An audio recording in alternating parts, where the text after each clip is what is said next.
Bismillahirrahmanirrahim. Assalamualaikum warahmatullahi wabarakatuh. Alhamdulillah, jumpa lagi kita di channel Azaman Sulaiman. Dan pada kesempatan ini saya ambil untuk mengucapkan selamat datang kepada kawan-kawan semua.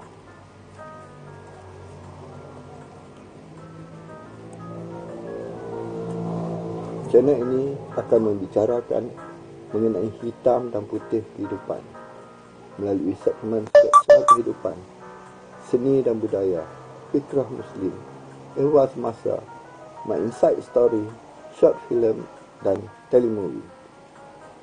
Hakikatnya, ilmu mengenai kehidupan, baik jalur hitam maupun jalur putih, tidak pernah diajar di mana-mana universiti di dunia ini. Kita hanya dapat menimba ilmu kehidupan ini melalui pengalaman hidup yang kita lalui, atau melalui penceritaan oleh kawan-kawan yang telah melaluinya, maupun melalui pembacaan. Saya berkeyakinan channel ini dapat memberi manfaat kepada kawan-kawan dengan menyuntik ilmu tambah, dengan menyuntik nilai tambah mengenai ilmu kehidupan, tidak kira sama ada hitam ataupun putih kehidupan. Untuk siaran kali ini, melalui segmen seni dan budaya, saya akan membacakan novel Rusuh di Kuala Bab 9. Novel ini merupakan karya sulung saya berbentuk novel. Novel ini belum dicetak dan akan dicetak nanti. Jodoh bab 9 ini, Zaid buat keputusan. Apakah keputusan Zaid? Apakah Zaid menurut kehendak Pak Hasan, bekas ketua kampungnya? Adakah Zaid memenuhi desakan kekasih hatinya, Janet? Adakah Zaid memenuhi permintaan ibunya agar Zaid memenuhi kehendak Pak Hasan? Jom kita ikuti bab 9 yang amat mendebarkan ini. Jadi tanpa melengahkan masa, jom kita ikutinya. Tapi sebelum itu, kita ikuti dulu intro channel dan opening video. Jom kita.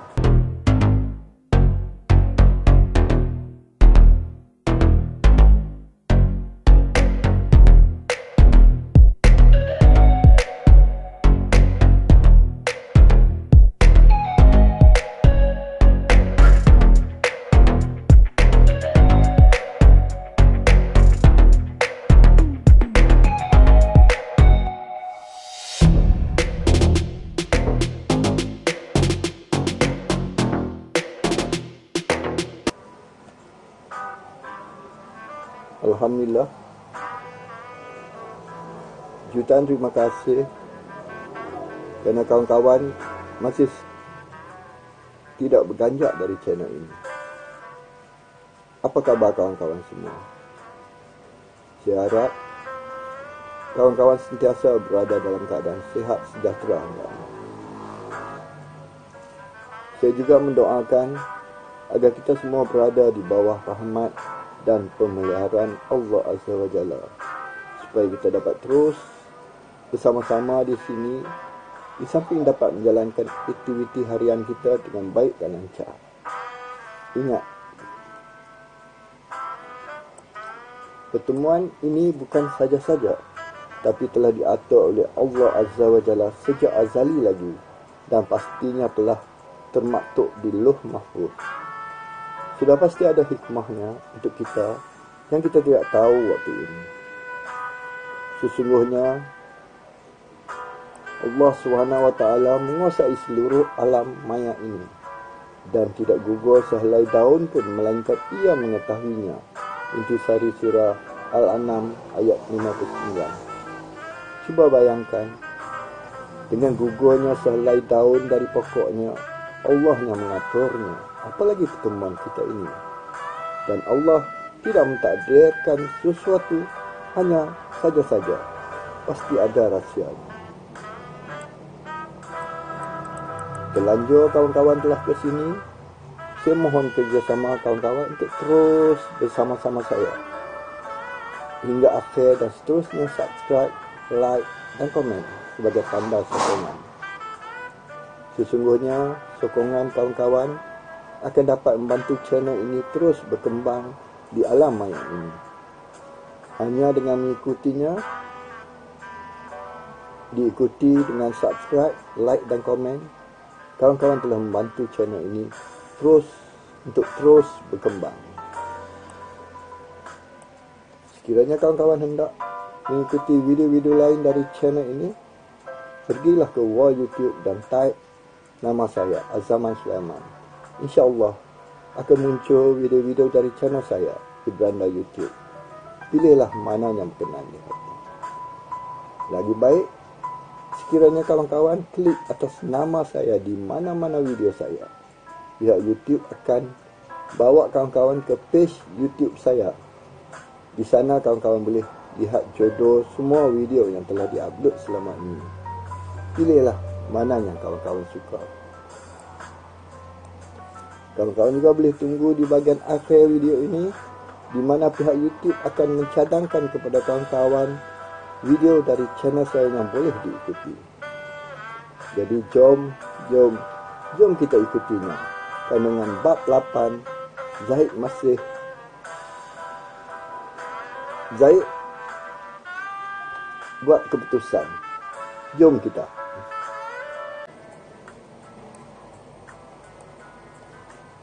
Zahid mengatur pertemuan dengan Pak Hassan dan kawan-kawannya di rumah Pak Hassan. Dia ingin memberitahu keputusannya.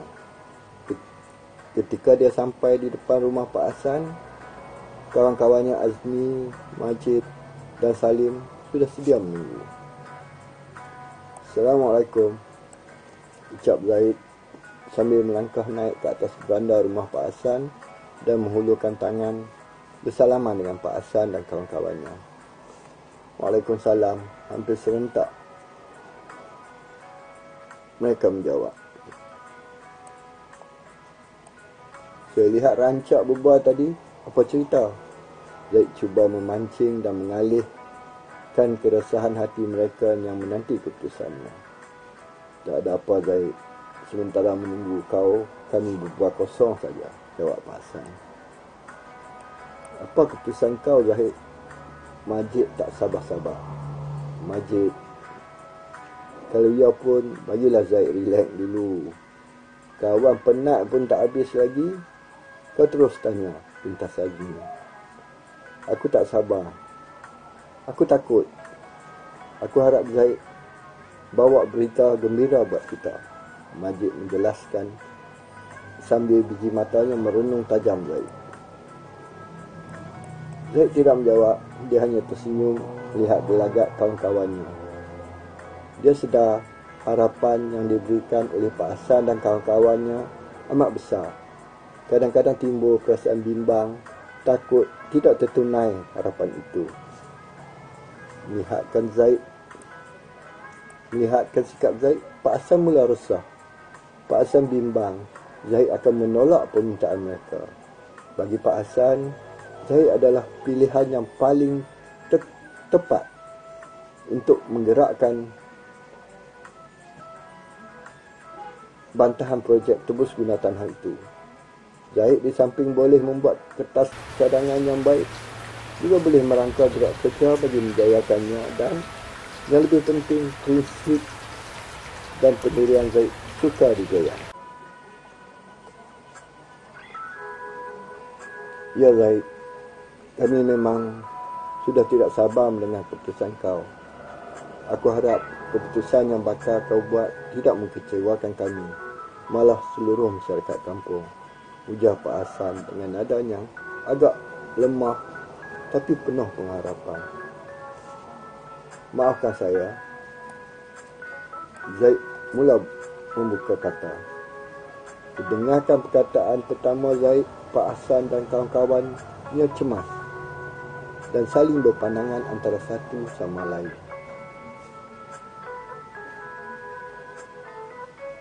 Saya terpaksa mengambil masa yang agak lama sebelum membuat keputusan ini. Saya terpaksa kaji dan menimbang dari segala sudut, termasuk keupayaan saya menangani masalah ini. Bagi saya masalah ini cukup besar dan tidak boleh main-main, sambung Zaid.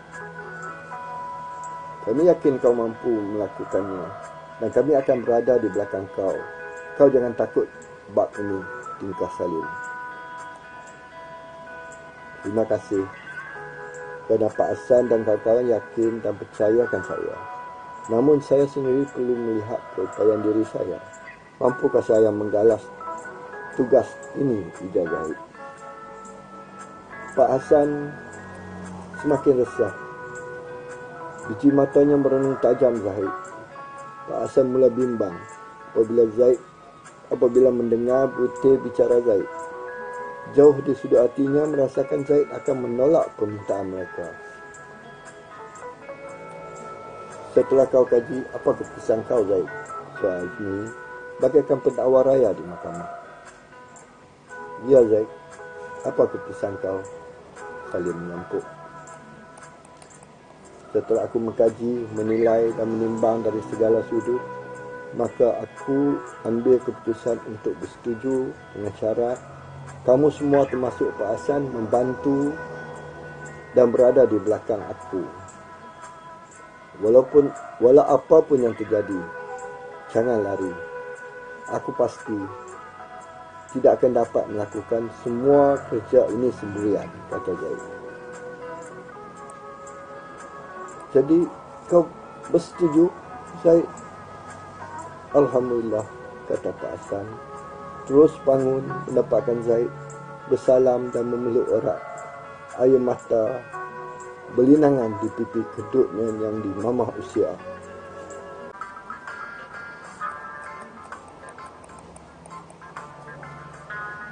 Pak Hasan menangis terisak-isak, bagaikan anak kecil menangis sehingga air hidungnya pun keluar. Terima kasih Zaid, ucap Pak Hasan tersangkut-sangkut dan meleraikan pelukannya. Kenapa Pak Hasan menangis? Soal Zaid heran. Ya Pak Hasan, kenapa? Sokong Majid. Aku tak sangka kau sudi menerima permintaan kami. Dengan persetujuan ini aku yakin kita akan berjaya, kata Pak Hasan sambil mengesap linangan air matanya. InsyaAllah Zaid, kami akan berdiri teguh di belakang kau. Ya apapun yang terjadi, kami takkan lari, ujar Hasmi sambil menepuk-nepuk bau Zaid. Terima kasih, jawab Zaid pendek. Jadi apa langkah seterusnya? Soal Salim. Langkah kedua, kita mesti kena pengaruhi jawatan kuasa kita dan cerita apa yang akan kita buat. Bila kita yakin kita dapat sokongan majoriti, kita panggil mesyuarat jawatan kuasa untuk mengadakan mesyuarat agung tergempar. Sadar Ismi. Majid, kau sediakan apa-apa yang perlu untuk mesyuarat agung. Keputusan dicapai, kita buat secepat mungkin. Ini menyambung. Kena cari sokongan. Jangan main-main. Takut lain pula jadinya. Pak Hasan mencelah. Apa kata kau kalau ada orang lain cuba mengganggu rancangan kita? Tanya Salim. Itulah tadi aku kata, kita kena pengaruhi jawatan kuasa dan jawatan kuasa kita pula. Cuba mendapatkan sokongan daripada ahli kita, Pintas Azmi. Adakah orang yang akan merebut jawatan itu? Soal Majid. Entahlah, aku pun tak pasti, Salim menjawab.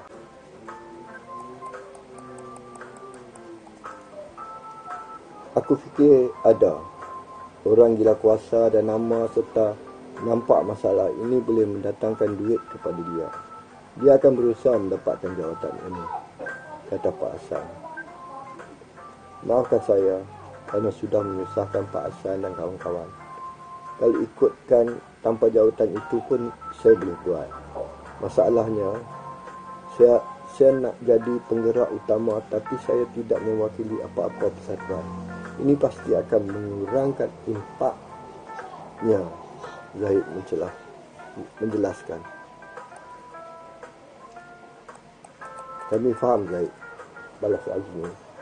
Dalam soal memastikan Zahid kembali memegang persatuan beliau, kami bertiga yang bertanggungjawab.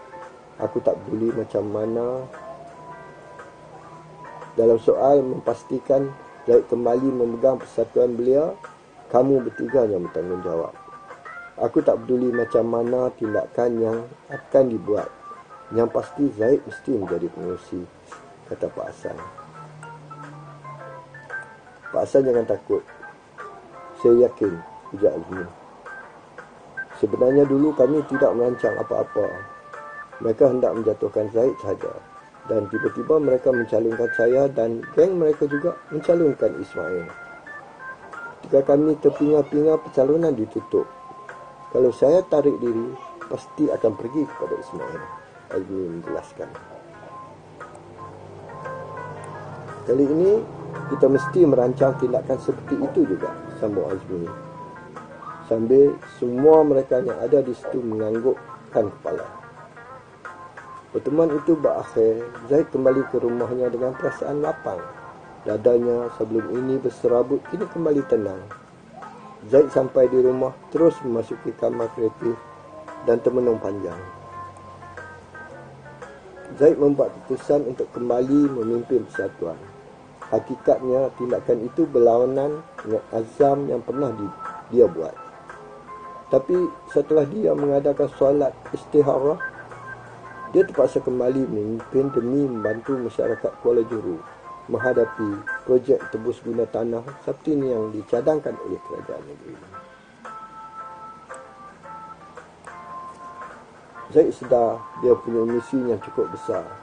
Di samping terus membangunkan masyarakat belia, dia juga perlu pastikan projek tebus guna tanah di Kuala Juru juga memberikan manfaat kepada seluruh masyarakat kampung.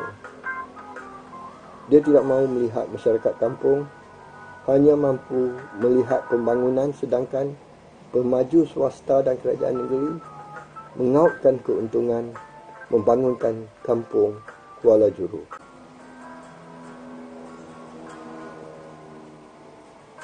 Dia tidak rela membiarkan penduduk kampung Kuala Juru hanya menjadi penonton pembangunan yang dijalankan di kampung kelahirannya. Dia akan cuba pastikan agar seluruh masyarakat kampung kelahirannya akan mendapat sedikit nikmat pembangunan ini. Bagaimana? Dia perlu memikirkannya. Itulah azam Zahid. Itulah azam, tekad dan niat yang tersemat kukuh di sudut hati Zahid. Bagi Zahid, setelah segala tekadnya terpahat di sudut hatinya, tak mungkin dapat ditukar ganti dengan bukit emas setinggi bukit Mentajam yang berdiri kukuh itu. Itulah sifat Zahid, seorang yang teguh pendirian. Kini Zahid teringat Janet. Janet sering mendesaknya untuk kembali memimpin persatuan belia dan mengetuai gerakan bantahan projek tebus guna tanah Kuala Juru. Dia tidak tahu mengapa Janet mahu sangat dia bertindak begitu. Lalu Zahid menghubungi Janet dengan telefon bimbitnya. "Hello Zahid," jawab Janet. "How are you?" Zahid membuka bicara. "I'm fine. How about you, Zahid?" balas anak dara Tionghoa kesayangan Zahid itu. "I'm also fine. I nak bagi tahu you my decision to lead persatuan belia dan gerakan bantahan itu." "Macam mana?" lembut dan manja pertanyaan Janet. "I dah setuju dan kawan-kawan I kena buat kerja bagi memastikan harapan mereka menjadi kenyataan," kata Zahid. "Kenapa jadi macam tu?" "Dulu you kata mereka mahu you lead persatuan dan gerakan itu," kata Janet heran. "It's about politics, Janet. I yakin apabila I bagi persetujuan ini, pasti ada orang yang takut pada bayang-bayang dan akan berusaha menggagalkan rancangan ini, cerita Zaid. Maksud you, leader pemuda Putra pasti tidak senang. Dia hanya mahukan jawatan di kampung, kemudian division, dan tujuannya bukan hendak membangunkan masyarakat, tapi semata-mata untuk mencari peluang bisnes. Telah Zaid. Apabila I buat keputusan ini, pasti dia bimbang. Kedudukan dia akan tergugat kerana dia tidak pernah buat apa-apa untuk apa-apa untuk membangunkan masyarakat. To prevent that, he going to stop me to lead the persatuan. He will send his proxy to fight with me. Why dia rasa tergugat? You lead persatuan belia dan dia lead pemuda Putra. Soal Janet yang masih tidak faham akan permainan politik.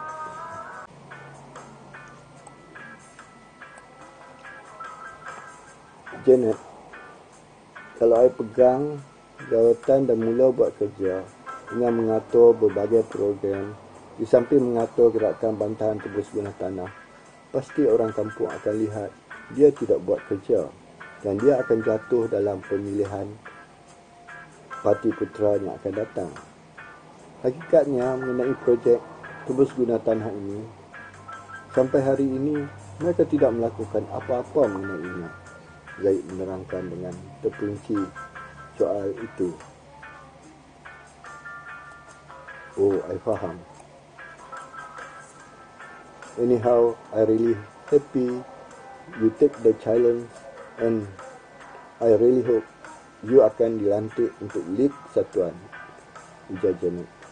Janet, I really can't understand why you mau sangat I lead persatuan dan gerakan itu, Pak Zaid.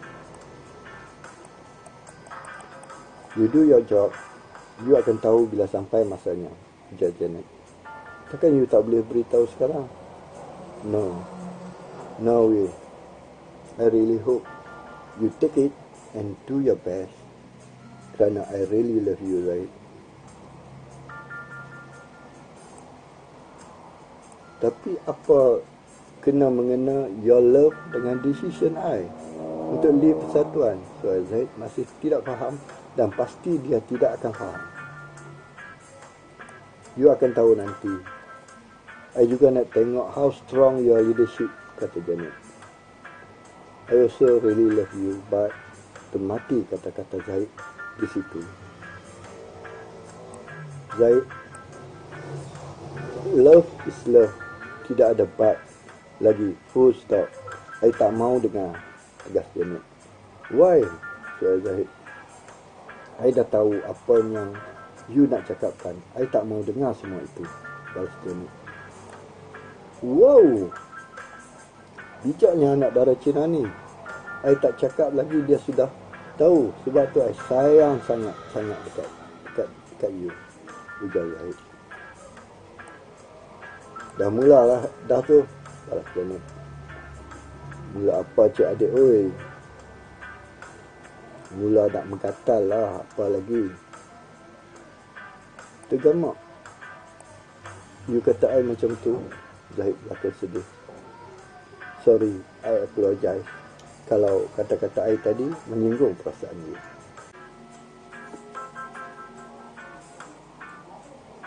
Bukan I nak menggatal sayang, I nak bermanja. Takkan gatal dan manja pun you tak boleh bezakan. Kalau I betul-betul gatal, dah lama I ratah you. Baik cuba membetulkan persepsi Janet terhadap dirinya. What do you mean by ratah? So Janet tak faham. Buat sesuatu yang tak baik dekat you. You tengok how long our relation. Not even one time I buat tak baik dengan you. I akui itu. You bukan macam lelaki lain. Body I you tak mau jamah kalau belum tiba masanya. Duit I pun you tak mau. I pernah nak bagi you modal untuk berniaga. You tolak. Kalau lelaki lain, I tak tahulah kejadian ni. Macam mana?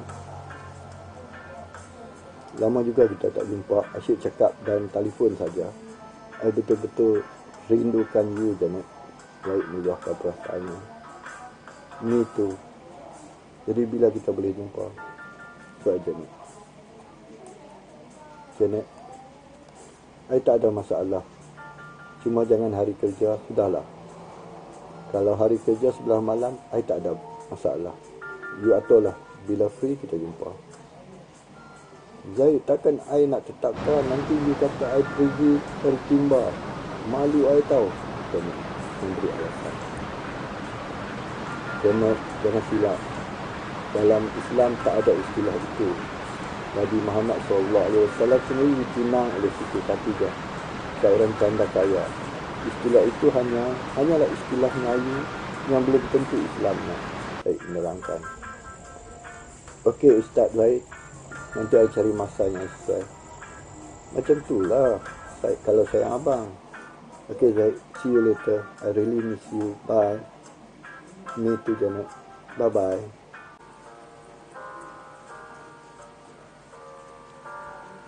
Begitulah setebis citra kehidupan kita sebagai manusia yang dimuatkan dalam novel Rusuh di Kuala. Ada kalanya kita akan berhadapan dengan jalur putih kehidupan, dan ada masanya kita terpaksa menghadapi jalur hitam. Sekiranya jalur putih yang memasuki dunia kehidupan kita, alhamdulillah. Seandainya jalur hitam yang menjalar masuk dalam kehidupan kita, maka bersabar dan tabahlah menghadapinya. Sebagai manusia biasa, memang kita tidak dapat lari dari menghadapi jalur hitam dan putih kehidupan. Semuanya telah tercatat di Lauh Mahfuz sejak azali lagi. Baik jalur putih maupun hitam, pasti terselit sejuta rahsia dan hikmah untuk kita. Cuma kadang-kala kita tidak sedar. Saya rasa cukup sampai di sini dulu. Kita jumpa lagi di lain video nanti. Jutaan terima kasih kerana kawan-kawan sudi mengikutinya hingga akhir. Jangan lupa subscribe, like dan komen. Bye-bye. Assalamualaikum.